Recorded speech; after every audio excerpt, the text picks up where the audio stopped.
नाजरीन, जैसा कि आप देख रहे हैं, इस वक्त हम मौजूद हैं देवरिया आदम में। ये रेहरा ब्लॉक के अंतर्गत आता है, एक ग्राम सभा है। यहाँ पे हम प्राथमिक विद्यालय में हैं इस वक्त। आज हम आपको ग्राउंड रिपोर्टिंग दिखाएंगे इस ग्राम सभा की। यहाँ पे भी वही देखने को मिल रहा है। चूंकि ये सेशन अब एंड होने को आया है, अभी चुनाव आयोग ने अनाउंसमेंट कर ही दिया है कि मे बी फरवरी तक दूसरा इलेक्शन होगा प्रधानी का, तो यानी कि ये सेशन टोटली एंड हो चुका है। लेकिन विकास के नाम पे हर जगह हमको दिखता है कहीं ना कहीं घोटाला। अब अगर हम इस प्राथमिक विद्यालय की बात करें तो यहाँ पे जो मिशन कायाकल्प के तहत जो भी रिफॉर्मेशन लाना था यहाँ पे, ये हमें नहीं दिख रही है। यहाँ पे इंटरलॉकिंग वगैरह भी नहीं है और पूरी तरह से इसमें किसी भी तरह का बजट का आवंटन अगर हुआ भी होगा तो ये कहाँ गया, ये बना हुआ है एक सवाल। आज हम आपको पूरी पल पल की खबर दिखाते रहेंगे इस ग्राम सभा की कि यहाँ पे किस तरह का खड़ंजा, नाली निर्माण या फिर शौचालय में हुई है पूरी तरह से गबन या फिर बंदरबाट। हमारे साथ इस वक्त मौजूद हैं अहमद रजा साहब। इनका कहना यह है कि इनको हाफ पेमेंट यानी 6,000 रुपीज दिए गए हैं, बाकी इन्होंने शौचालय का निर्माण अपने निजी धन से किया है। आइए हम मिलवाते हैं अहमद रजा जी से और जानते हैं उनसे कि उनके साथ क्या हुआ। अहमद रजा जी, जैसे आपने बताया कि ये आप अपने निजी धन से बनवाए हैं, तो इसमें आपको कितना पैसा मिला था? इसमें हमको 6,000 रुपया मिला था और कहा था 6,000 दोबारा जब आएगा तब मिलेगा। ये कब की बात है? ये बहुत दिन की बात है, लगभग 2 साल हो गया। 2 साल पहले आपसे ये प्रॉमिस किया गया और आपको भी पता होगा कि अब प्रधानी का जो सेशन है वो खत्म होने वाला है। अब 2 ही 3 महीने बचे हैं, उसके बाद नया इलेक्शन आ जाएगा। तो क्या आपको उम्मीद है कि आपको आपका पैसा मिलेगा? नहीं मिलेगा। मिलना होता तो वो हमको दे दिए होते। तो इस बारे में आपने किसी से कभी शिकायत की? हमने कोई शिकायत नहीं की। यहाँ कोई अधिकारी आता है तो पहले प्रधान से मिलता है, प्रधान उसकी जेब में पैसा खोद देते, वो चुपचाप लौट जाता है।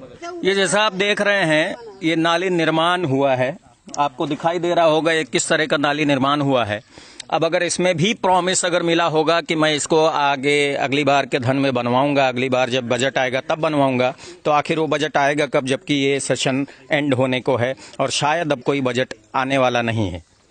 हमारे साथ इस वक्त मौजूद है राम जी, इसी ग्राम सभा के हैं। आइए इनसे जानते हैं इस नाली निर्माण के बारे में कि नाली निर्माण का बजट आया था या नहीं आया था। राम जी, आप बताइए कि इस नाली निर्माण के बारे में आप क्या कह रहे थे? सर जी, इसका पूरा पेमेंट आ चुका है हमारे श्रीमान महोदय प्रधान जी देवरिया आदम का।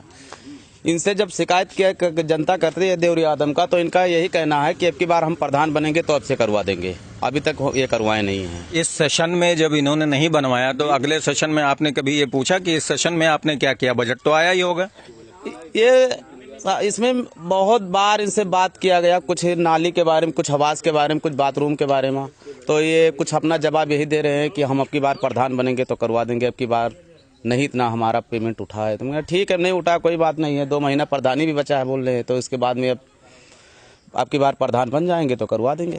तो ये है यहाँ के ग्राम प्रधान की जो है साजिशें, या फिर यूँ कह लीजिए कि आश्वासन पे सारा काम चल रहा है। 5 साल का सेशन निकल गया है, लेकिन अब तक ग्रामवासियों को मिल रहा है सिर्फ आश्वासन या फिर इनको दिया जा रहा है लॉलीपॉप। इसकी कंडीशन आप देख लीजिए किस तरह से है। ये पॉलीथीन ऊपर लगा हुआ है, ये सब इसकी स्थिति बता रही है। और ये है बकरीदुन्निसा जी का घर, जो कि विधवा भी हैं, इनके पति जी का देहांत हो चुका है। वैसे देखा जाए तो इनको सबसे पहले तो विधवा पेंशन प्लान मिलना चाहिए, उसके बाद इनको आवास के भी पात्र हैं ये, लेकिन करीब 7-8 सालों से ये कह रही हैं इसी कंडीशन में जी रही हैं। और बारिश के मौसम में इनको लेटने के लिए जगह नहीं होती है, पानी का टपकना लगातार जारी रहता है और खाना बनाते वक्त भी इनको बहुत सारी दुश्वारियों का सामना करना पड़ता है। ये है इनकी कंडीशन। अब इनको अगर आवास नहीं मिलता है तो फिर बताइए कहाँ हुआ इंसाफ और कहाँ गई वो सरकार की योजनाएं जिसके तहत सरकार इतने सारे पैसों का धन गरीबों को देता है कि कम से कम वो अपने रहने के लिए, अपनी जीविका चलाने के लिए अपना एक घर पा सकें और उस घर में वो अपने आराम से रह सकें। लेकिन होता ये है कि सरकार ने अपने योजना के तहत तो आवंटन कर दिया बजट का, लेकिन वो बजट कहाँ चला जाता है वो सिर्फ पेपर पे रहता है कि इनको मिल चुका है या इतने लोगों को हमने धन दे दिया है आवास बनाने के लिए। आइए जानते हैं हम उनसे, बकरीदुन्निसा जी से, कि उनके साथ ये स्थिति कब से बनी हुई है और उनको क्यों नहीं मिला आवास।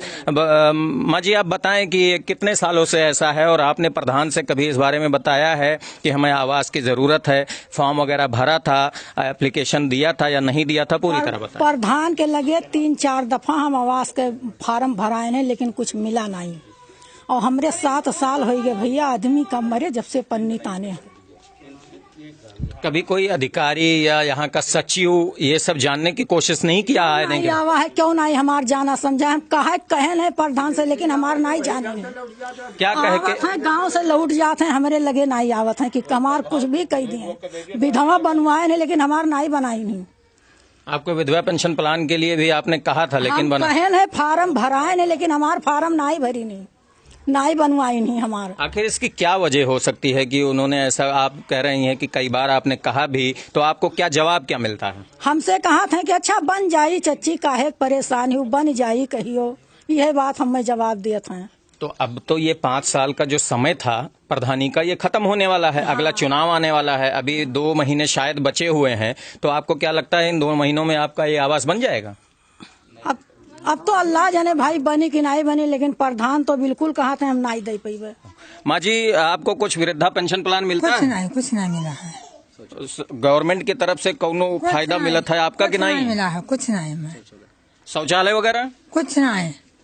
आपने कभी प्रधान से बात की है? हाँ, प्रधान से संडास का कहन, कुल का कहन, कुछ नहीं देना है। क्या जवाब मिलता है आपको? हमें कहा था कुछ है नहीं दिया।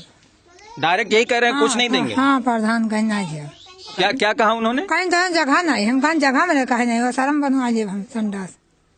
ये है इस गांव की दयनीय स्थिति। ये सनसनीखेज खुलासा हमारे सामने आया है। ये महिला इसी ग्राम सभा की हैं। इन्होंने प्रधान से बात भी की है कि हमें शौचालय दिया जाए, लेकिन शौचालय ना देने का बहाना ये बनाया गया कि आपके पास जगह नहीं है। जगह नहीं है मतलब ये कि इनके पास आवास की भी जरूरत थी। सबसे पहले तो इनको आवास मिलना चाहिए था, लेकिन इनको शौच के लिए डायरेक्ट ये कह दिया गया कि तुमको हम देंगे ही नहीं, तुम्हारे पास जगह नहीं है बनवाने को। ये जो घर दिख रहा है, इसकी कंडीशन आप देख सकते हैं। ये शफीक अहमद का घर है और इसकी कंडीशन से ही पता चलता है कि यहाँ पे किस तरह की दयनीय अवस्था रहती होगी। ये टोटली पात्र भी हैं आवास के, और इन्होंने शायद एप्लीकेशन भी दिया होगा और प्रधान से कहा भी होगा कि हमको आवास की ज़रूरत है, और शायद सचिव भी यहाँ आया होगा।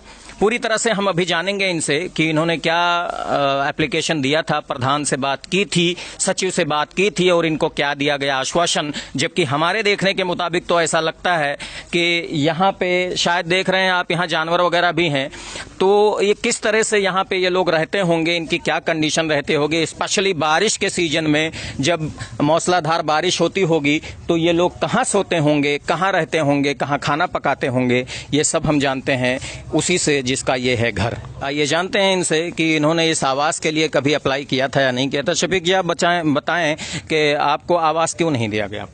अब भाई आवास इसलिए नहीं मिला था कि हम प्रधान के खिलाफ है। प्रधान के खिलाफ है मतलब आपने वोट दिया होगा ना किसी और को, प्रधान को वोट नहीं दिया, किसी और को दिया होगा। इसका मतलब ये तो नहीं कि आपको आवास ना मिले। उनको देते हैं, वो बोलते हम लोग को क्या दिए, तुम लोग कुछ नहीं दिया, इसलिए वो डायरेक्ट हटा देते हैं हम लोग। क्या ग्राम प्रधान इसलिए बनाया जाता है कि अगर कोई उसको वोट ना दे तो फिर उसको किसी भी तरह का जो गवर्नमेंट की योजनाएं होती हैं उनसे वंचित कर दिया जाए? नहीं, वोट दिया जाता है, बगैर दिए कोई प्रधान जीता नहीं आज तक, मगर वो अपना ही सुनता है, हम लोग का कोई नहीं सुनता है। आपने इस बारे में एप्लीकेशन कितनी बार दिया? प्रधान से न जाने कितने बार कह चुके हम लोग। संडास के लिए भी कहा, वो भी नहीं मिला, और क्या नाम आवास के लिए कहा, वो भी नहीं मिला, राशन कार्ड है उसमें भी नहीं मिल रहा है। आप जब आवास के लिए या फिर राशन कार्ड के लिए या आपके जो भी अधिकार हैं, अपने अधिकारों के लिए जब आप उनसे बात करते हैं तो क्या जवाब मिलता है आपको? कर देंगे कर देंगे कर देंगे, बस यही इतना रहता है। अब वो उन्होंने दिल से करेगा तब तो होगा काम, नहीं तो हवा उड़ाना है तो हर कोई कह देगा हाँ कर देंगे कर देंगे। ये है शफीक अहमद की हालत।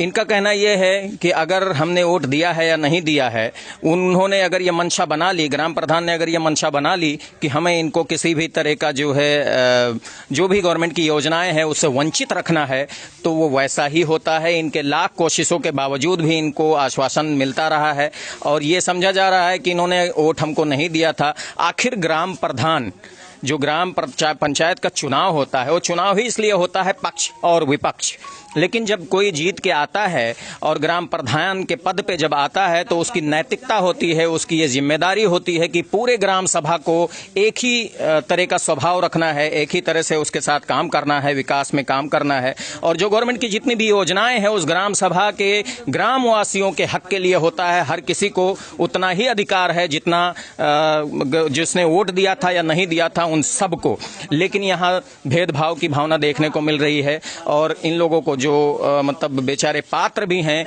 उनके साथ भी दुर्व्यवहार हो रहा है और उनको सिर्फ आश्वासन मिल रहा है।